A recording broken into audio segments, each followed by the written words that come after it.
Salut à tous et bienvenue pour votre nouveau numéro du Journal des Sports. Voici les titres qui seront développés dans cette édition.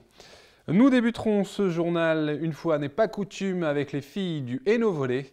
Des volleyeuses maintenues en élite grâce à leur victoire in extremis à Béziers. Une véritable performance au vu de leur début de saison catastrophique. Et nous partirons ensuite du côté du TSB Valenciennes où la dernière édition de l'Open de tennis a tenu toutes ses promesses.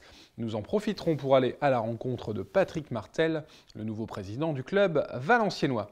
Enfin, avant notre traditionnelle page agenda, nous évoquerons bien évidemment les 29e foulées valenciennoises, puis nous reviendrons sur les résultats du week-end dans le nouveau match nul du VFC, où l'élimination des Diables Rouges passait tout près d'un nouvel exploit lors des playoffs de hockey sur glace. Eh bien, elles l'ont réalisé cet exploit. Bien mal embarquées à 3 journées de la fin, les joueuses du Hainaut Volley ont enchaîné 3 victoires consécutives pour quitter la zone rouge et rester parmi l'élite du volley féminin français l'année prochaine. Le tout au terme du dernière journée des plus étranges, mais qu'importe, les joueuses de Badis ou Carache devaient l'emporter chez un gros morceau de la Liga, Béziers, et elles l'ont fait. Pourtant menées 2 manches à 1, les Ennuyières ont retourné la situation pour s'imposer 3-2 et sauver leur club d'une descente sportive en restant à la 10e place, celle du premier non relégable. Un soulagement pour tout un club, une surprise vu le début de saison calamiteux. Espérons désormais que le Hainaut, qui pourrait accueillir un nouvel investisseur récemment passé par le foot, vive une saison 2015-2016 en élite plus tranquille. On revient maintenant sur un autre moment fort du week-end sportif valenciennois, les finales de l'Open de tennis du TSBV. Des finales qui ont tenu toutes leurs promesses, notamment chez les hommes où la tête de série numéro 1, ex-167e mondial, le français Grégoire Burquier, s'est brillamment imposé face au jeune belge licencié à Saint-Amand, Julien Dubail, vainqueur des numéros 27 et 34 français plus tôt dans le tournoi. Accroché en quart et demi, Burquier, numéro 21 national, a haussé le ton et n'a laissé aucune chance à son adversaire en finale pour s'imposer 6-1-6-4. Le leader du classement au circuit national des grands tournois avait donc logiquement le sourire au sortir de ce match. On m'avait dit beaucoup de bien de ce tournoi et je n'étais pas déçu, il n'y a rien à dire. J'étais très bien accueilli, le club super sympa, les gens adorables, donc je reviendrai avec plaisir. Je suis arrivé, j'avais pas trop de certitude, j'étais blessé au genou, donc le premier tour a été très difficile. J'ai joué avec de l'appréhension pendant la moitié du match, le début, et après il y avait de la tension, donc ça a été serré. Je m'en suis très bien sorti. Deuxième tour, je fais un peu le con parce que je mène facile et puis je me fais remonter dans le deuxième set, dans le troisième set. Et puis là, je joue un adversaire que je connais bien et que j'adore jouer, il me gêne pas du tout et j'ai fait un très bon match, donc ouais, je suis un peu... C'est mon meilleur match, c'est sûr.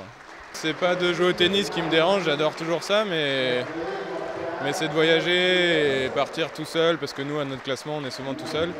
Donc je vais faire plus de tournois comme ça, où c'est en France, et c'est sur 3 jours. On est très bien accueillis, on a un peu plus de considération que sur les tournois ATP. Et voilà, donc je vais faire plus de tournois comme ça et essayer de gagner Il y a un circuit CNGT, essayer de gagner ce circuit-là. Au début, j'y pensais pas trop, et puis je suis passé premier avec des bons résultats, et là, j'espère garder cette première place. Là. Et chez les femmes, Yulia Fedosova a battu la Villeneuvoise Céline Guéquière 6-0-7-6 au terme d'une finale là aussi dominée de la tête et des épaules. Et puis félicitations aux vainqueurs des autres séries, Bastien Denis, Yannick Desterck, Amandine Di Barbora et Sylvia Sanelli, la valenciennoise vainqueur du tableau 3e série chez les femmes. Et puis, hormis les vainqueurs, d'autres personnes avaient de quoi avoir le sourire ce week-end.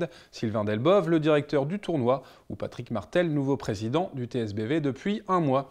Un néo-dirigeant ravi de son premier Open à la tête du club et concentré sur les prochains objectifs de l'association valenciennoise. L'objectif dans les années qui viennent du bureau, et il est multiple finalement, on a encore beaucoup de choses à faire.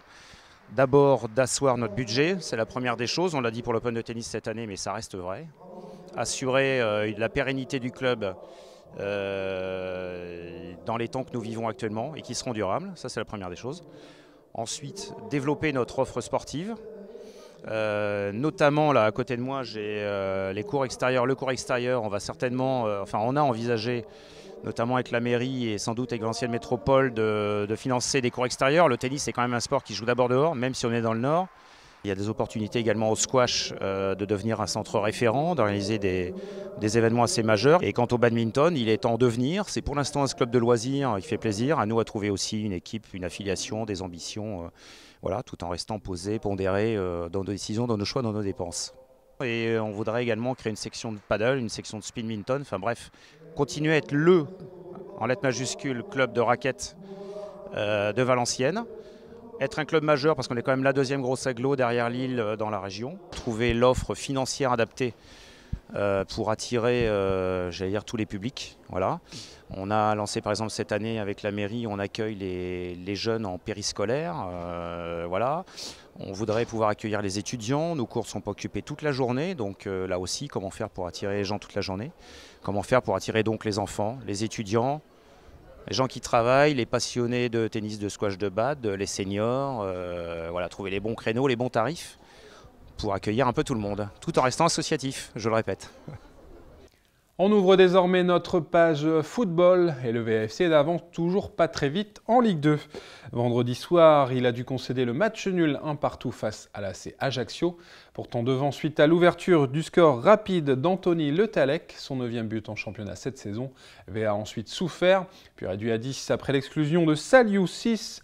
VA a concédé l'égalisation de Nicolas Fauvergue. Si le VAFC ne perd plus sous l'ère David Lefrappert, il ne gagne plus beaucoup, voire pas du tout au Hainaut.